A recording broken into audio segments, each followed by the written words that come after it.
സച്ചി താലി വാങ്ങിക്കൊടുത്ത് അത് അമ്പലത്തിൽ കൊണ്ടുപോയി വീണ്ടും താലി കെട്ടിക്കുകയാണ് രേവതി. അങ്ങനെ അമ്പലത്തിലോട്ട് ചെല്ലുന്നുണ്ട്. തിരുമേനി ചോദിക്കുന്നുണ്ട്, മോളെ രേവതി, ഇപ്പൊ നിന്നെ ഇങ്ങോട്ടേക്കൊന്നും കാണാനില്ലല്ലോ, ഇപ്പൊ കുറച്ച് തിരക്കായിരുന്നു തിരുമേനി, അതുകൊണ്ടാണെന്നൊക്കെ രേവതി പറയാണ്.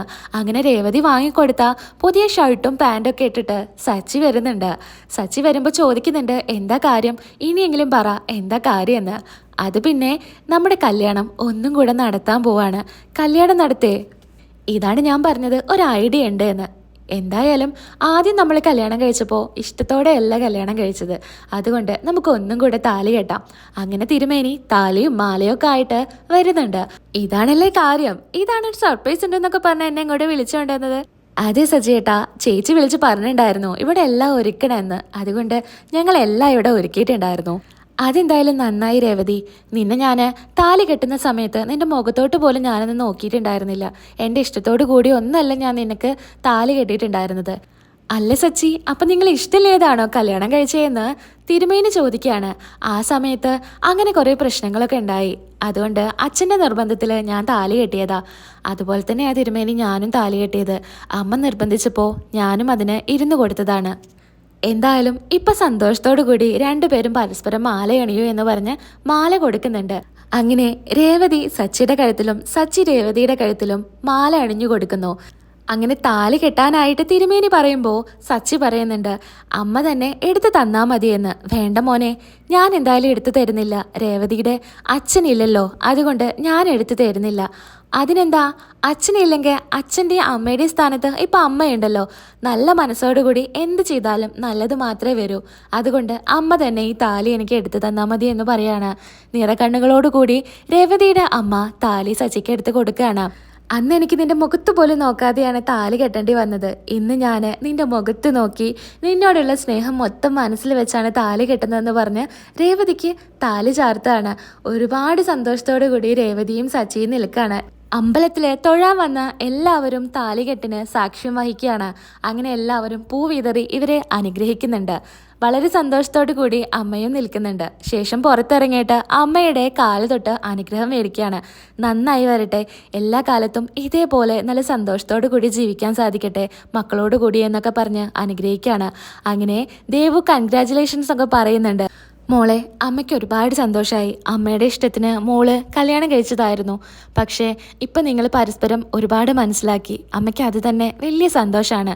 അച്ഛനുണ്ടെങ്കിൽ എന്തായാലും മോൾക്ക് ഇഷ്ടമില്ലാത്ത കല്യാണം നടത്തില്ലായിരുന്നു, അതുകൊണ്ടായിരിക്കും അച്ഛൻ നേരത്തെ അങ്ങ് പോയത്. ഇപ്പം അച്ഛൻ സന്തോഷിക്കുന്നുണ്ടായിരിക്കും. അമ്മയുടെ വാക്കുകൾ കേട്ട് അമ്മേനെ ചേർത്ത് കെട്ടിപ്പിടിക്കുന്നുണ്ട് രേവതി. അതിനുശേഷം പിന്നെ സച്ചി പറയുന്നുണ്ട്, എന്തായാലും ഈ സന്തോഷത്തിൽ നമുക്കൊരു ഫോട്ടോ എടുക്കാം, ഒരു ഫോട്ടോ എടുക്കുക ശരത്തേ എന്ന് പറയാണ്. അങ്ങനെ സെൽഫി എടുക്കുന്നുണ്ട്. അതിനുശേഷം പിന്നെ സച്ചി പറയുന്നുണ്ട്, ഞങ്ങളുടെ രണ്ടുപേരുടെയും നല്ല ഫോട്ടോസ് ഒന്നുമില്ല, ഞങ്ങൾ രണ്ടുപേരുടെ ഒരു ഫോട്ടോ ഒക്കെ എടുക്കുമെന്ന് പറയാണ്. അങ്ങനെ രേവതി അങ്ങ് ചേർത്ത് പിടിച്ച് ഒരുപാട് ഫോട്ടോസൊക്കെ എടുക്കുകയാണ്. അങ്ങനെ നേരെ വീട്ടിൽ ചെല്ലുന്നുണ്ട്. മാലയായിട്ട് പുറത്തിറങ്ങുമ്പോൾ സച്ചി ചോദിക്കുന്നുണ്ട്, നീ എന്തിനാ മാല കൈ പിടിച്ചിരിക്കുന്നത്? അത് പിന്നെ അതങ്ങ് കളയാൻ പറ്റുമോ? കുറച്ച് ദിവസം നമുക്ക് വീട്ടിൽ കൊണ്ടുവയ്ക്കാം, അതിനുശേഷം എടുത്തു മാറ്റാം. അതല്ല ഞാൻ ചോദിച്ചത്, കയ്യിലല്ല പിടിക്കണ്ട്, കല്യാണം കഴിഞ്ഞാൽ കഴുത്തിലാണ് ഇടേണ്ടത്. താ എൻ്റെ മാല താ, ഞാൻ കഴുത്തിലിടട്ടെ, നിന്റെ മാല നീയും കഴുത്തിലിട്ടോ.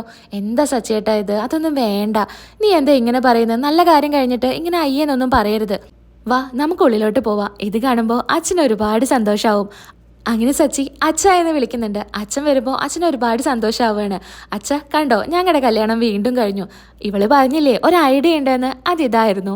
അമ്പലത്തിൽ പോയിട്ട് ഞങ്ങൾ വീണ്ടും താലി കെട്ടി. അവിടെയാണെങ്കിൽ ഒരു കല്യാണം പോലെ എല്ലാം ഒരുക്കിയിട്ടുണ്ടായിരുന്നു രേവതിയുടെ അമ്മയും അനിയനും അനിയത്തിയും ഒക്കെ. അതുകൊണ്ട് ഞങ്ങൾ വീണ്ടും അങ്ങ് കല്യാണം കഴിച്ചു. എന്തായാലും അച്ഛന് ഒരുപാട് സന്തോഷമായി. നിങ്ങളെ ഇങ്ങനെ കാണുമ്പോൾ അച്ഛന് എന്താ അറിയില്ല, വല്ലാത്തൊരു സന്തോഷം. ഇത് കണ്ട് ചന്ദ്ര പറയുന്നുണ്ട്, നിനക്കെന്താടാ ഭ്രാന്ത? എല്ലാവരും ഒരു വട്ടയെ കല്യാണം കഴിക്കുള്ളൂ, നീ എന്താ ഫോൺ റീചാർജ് ചെയ്യുന്ന പോലെ രണ്ടാമതും കല്യാണം കഴിക്കുകയാണോ എന്നൊക്കെ പറഞ്ഞ് കളിയാക്കുകയാണ്. ഇത് കണ്ട് വർഷയും അതുപോലെ ശ്രീകാന്തൊക്കെ വരുന്നുണ്ട്. ശ്രീകാന്തിന് ഒരുപാട് സന്തോഷമാവാണ്. കൺഗ്രാജുലേഷൻ ഏട്ടത്തി എന്നൊക്കെ പറയുന്നുണ്ട്. സച്ചി കൺഗ്രാജുലേഷൻ എന്ന് പറഞ്ഞ് കൈ കൊടുക്കുമ്പോൾ സച്ചി പറയുന്നുണ്ട്, അത് നിന്റെ കയ്യിൽ തന്നെ വെച്ചാൽ മതി, എനിക്ക് വേണ്ട എന്ന്. അങ്ങനെ രവി പറയുന്നുണ്ട്, മോളെ വർഷേ ആരതി എടുത്തു വാ. ആരതി എടുക്കാൻ അങ്കിള് എനിക്കറിയില്ല. അല്ല, ആരതിയിൽ ഒരു വെള്ളം ഉണ്ടായിരിക്കുമല്ലോ, അതെന്താ കളറ് കലക്കുന്നതാ? അതോ മുളക് പൊടി ചേർക്കുന്നതാ? അയ്യോ നീ ഒന്നും ചെയ്യണ്ട. ചന്ദ്രയെ പോയിട്ട് ആരതി എടുത്തു വാ. നിങ്ങൾക്ക് എന്താ ആരതിയൊക്കെ എടുക്കാൻ? ഇവർ ആദ്യമായിട്ട് കല്യാണം കഴിച്ച് വരാ. ആദ്യമാണെങ്കിലും അല്ലെങ്കിലും അവർ അമ്പലത്തിൽ പോയിട്ട് മാലയിട്ട് വന്നതാ. അവിടെ എല്ലാവരും ഇവരെ കണ്ട് ദൃഷ്ടി വെച്ചിട്ടുണ്ടായിരിക്കും. അതുകൊണ്ട് ആരതി ഒഴിഞ്ഞ് ഉള്ളിലോട്ട് കയറ്റിയാൽ മതി. പോയി എടുത്തു വാ എന്ന് പറയാണ്. അങ്ങനെ ചന്ദ്ര ആരതി എടുത്ത് വരുമ്പോഴേക്കും ശ്രുതിയും സുതിയും വരുന്നുണ്ട്. അങ്ങനെ ആരതി ശ്രുതിയോട് പറയുന്നുണ്ട്, മോള് തന്നെ ആരതി ഒഴിഞ്ഞുള്ളിലോട്ട് കയറ്റുന്ന ചന്ദ്ര. വേണ്ട അമ്മേ, അമ്മ തന്നെ ചെയ്താൽ മതി. അങ്ങനെ ചന്ദ്ര മനസ്സില്ലാ മനസ്സോടു കൂടി അവരെ ആരതി ഒഴിയാൻ വേണ്ടിയിട്ട് എടുത്തോട്ട് ചെല്ലുകയാണ്. ഈ സമയത്ത് ശച്ചി ഒന്നും കൂടെ രേവതിയെ അങ്ങ് ചേർത്ത് പിടിക്കുകയാണ്. ഇത് കണ്ട് ചന്ദ്രയ്ക്ക് അങ്ങ് ദേഷ്യം വരികയാണ്. എന്നാലും ആരതി ഒഴിഞ്ഞ് മാറി നിൽക്കട എന്ന് പറഞ്ഞ് പുറത്തു കൊണ്ടേ ഒഴിക്കുന്നുണ്ട്. ഇനി രണ്ടാളും ഉള്ളിലോട്ട് കയറി വായെന്ന് പറയാണ്. രേവതി വലതുകാലി വെച്ച് കയറി വായെന്ന് പറഞ്ഞ് വലതുകാലി വെച്ചിട്ടാണ് കയറുന്നത്. എന്താടാ നിനക്കിതിലൊന്നും വിശ്വാസമില്ലല്ലോ? ഇനി ഇതൊക്കെ വിശ്വസിച്ചല്ലേ പറ്റൂ അച്ഛാ? അങ്ങനെയല്ലേ നടക്കുന്നതെല്ലാം. നിനക്കെന്താടാ തലയ്ക്ക് സുഖല്ലേ? വീണ്ടും കല്യാണം കഴിക്കേ? നിനക്ക് ഭ്രാന്തുണ്ടോ എന്നൊക്കെ സുധി ചോദിക്കുകയാണ്. നീ ആദ്യം നിന്റെ ഭാര്യയുടെ മുൻപിൽ സത്യസന്ധനായിട്ട് നടക്ക്, കള്ളൊന്നും പറയാണ്ട്. എന്നിട്ട് എൻ്റെ കാര്യം നോക്കിയാൽ മതി. നീ വെറുതെ വാങ്ങിച്ചു കൂട്ടണ്ട എന്ന് രവി പറയാണ്. രേവതി നമ്മൾ കല്യാണം കഴിഞ്ഞ് വന്നതല്ലേ, ആദ്യം പോയിട്ട് നീ വിളക്ക് വെക്കെന്ന് പറയാണ്. വാ എല്ലാവരും വാ, ഞങ്ങൾ പോയി വിളക്ക് വെക്കുകയാണെന്ന് പറഞ്ഞ് എല്ലാവരും വിളിക്കുകയാണ്. എല്ലാവരും വിളിച്ചു കേട്ടില്ലേ, വാ എന്ന് പറഞ്ഞ് രവി പോകുന്നുണ്ട്. ഈ സമയത്താണെങ്കിൽ ശ്രുതിയോട് വർഷ പറയുന്നുണ്ട്, രേവതി പാവം, അവൾക്ക് വീണ്ടും കല്യാണം കഴിക്കേണ്ടി വന്നത് ഈ കള്ളു കുടിക്കുന്ന ആളെ തന്നെയല്ലേ, അവളുടെ ഒരു കഷ്ടകാലം. അല്ല അവൾ ഹാപ്പിയാണല്ലോ, പിന്നെന്താ പ്രശ്നമെന്ന് ശ്രുതി പറയുന്നുണ്ട്. എന്തായാലും അവളുടെ ഒരു കഷ്ടകാലം തന്നെയല്ലേ എന്ന് പറയാണ്. ഇത് കേൾക്കാൻ നിൽക്കാതെ ശ്രുതി പോകുന്നുണ്ട്. അങ്ങനെ രേവതി വിളക്ക് വെക്കാണ്. രേവതി പറയുന്നുണ്ട്, നമുക്ക് അച്ഛൻ്റെയും അമ്മയുടെയും അനുഗ്രഹം മേടിക്കാമെന്ന്. അങ്ങനെ പൂവെടുത്ത് രവിയുടെ കയ്യിൽ രേവതി കൊടുക്കുകയാണ്. ഞങ്ങളെ അനുഗ്രഹിക്കണമെന്ന് പറയുന്നുണ്ട്. എന്തനുഗ്രഹം? നിങ്ങൾ ആദ്യമായിട്ട് കല്യാണം കഴിച്ച് വരുമെന്നല്ലല്ലോ, വെറുതെ താലി കെട്ടി വരുമല്ലേ, അതുകൊണ്ട് നിങ്ങൾ അനുഗ്രഹിക്കൊന്നും വേണ്ട എന്ന് ചന്ദ്ര പറയുന്നുണ്ട്. നീ ഒന്നും മിണ്ടാതിരിക്കേ, വാ മക്കളെ ഞങ്ങൾ അനുഗ്രഹിക്കാമെന്ന് രവി പറയാണ്. അങ്ങനെ ചന്ദ്രയും രവിയും കൂടെ അവരെ അനുഗ്രഹിക്കുന്നുണ്ട്. അതിനുശേഷം സച്ചി പറയുന്നുണ്ട്, ഞാൻ കല്യാണം കഴിച്ച സമയത്ത് ഇവളുടെ മുഖത്തോട്ട് പോലും ഒന്നും നോക്കാൻ പറ്റിയിട്ടുണ്ടായിരുന്നില്ല. ഇപ്പോഴാണ് ഞാൻ ഇവളെ ശരിക്കും കല്യാണം കഴിച്ചത്. അതുപോലെ തന്നെയാണ് അച്ഛാ, ഈ വീട്ടിലോട്ട് കയറി വരുമ്പോൾ എനിക്ക് സച്ചേട്ടനെ കുറിച്ച് ഒന്നും അറിയില്ലായിരുന്നു. ഇപ്പം മനസ്സിലാക്കി വന്നപ്പോൾ എനിക്ക് സച്ചേട്ടനെ ഒരുപാട് ഇഷ്ടമാണ്. മാത്രമല്ല ഈ വീട്ടിൽ എനിക്ക് അധികകാലം നിൽക്കാൻ പറ്റുമെന്ന് പോലും എനിക്ക് ഉറപ്പുണ്ടായിരുന്നില്ല. ഇപ്പം ഞാൻ ഒരുപാട് സന്തോഷമാണ്. അച്ഛനിത് കേൾക്കുമ്പോൾ ഒരുപാട് സന്തോഷമാവുന്നുണ്ട് എന്ന് രവി പറയാണ്. നിങ്ങളെ ഇഷ്ടത്തിനല്ലാതെയാണ് നിങ്ങളുടെ കല്യാണം നടത്തിയത്, എന്നാൽ ഇപ്പം നിങ്ങൾ ഒരുപാട് സന്തോഷത്തിലാണ്. അച്ഛൻ അതിൽ ഒരുപാട് സന്തോഷം തോന്നുന്നുണ്ട്. ഇതൊക്കെ കേട്ട് ശ്രുതി ചോദിക്കുന്നുണ്ട്, അല്ലടാ അപ്പം നിങ്ങൾ ഇത്ര കാലം കല്യാണം കഴിച്ചിട്ടല്ലേ ഒപ്പം ജീവിച്ചത്, അതോ ലിവിങ് ടുഗദർ ആയിരുന്നോ നിങ്ങൾ ഇത്രയും ദിവസം എന്ന് ചോദിക്കുകയാണ്. കണ്ടോ അച്ഛാ ഇവന്റെ ചോദ്യം, ഇവന്റെ ബുദ്ധി ഏതുവരെ പോയെന്ന് അച്ഛൻ കണ്ടോ? അതാവുമല്ലടാ നീ മുൻപ് ഒരു പെണ്ണിനുമായിട്ട് നടന്നിരുന്നത്, അപ്പം നിങ്ങൾ ലിവിങ് ടുഗദർ ആയിരുന്നോ? എന്നിട്ടല്ലേ ഇപ്പോൾ ഇവളെ കല്യാണം കഴിച്ചത് എന്നൊക്കെ പറയാണ്. ശ്രുതി നീയൊന്നും മിണ്ടാതിരിക്കുന്ന ശ്രുതി പറയുന്നുണ്ട്.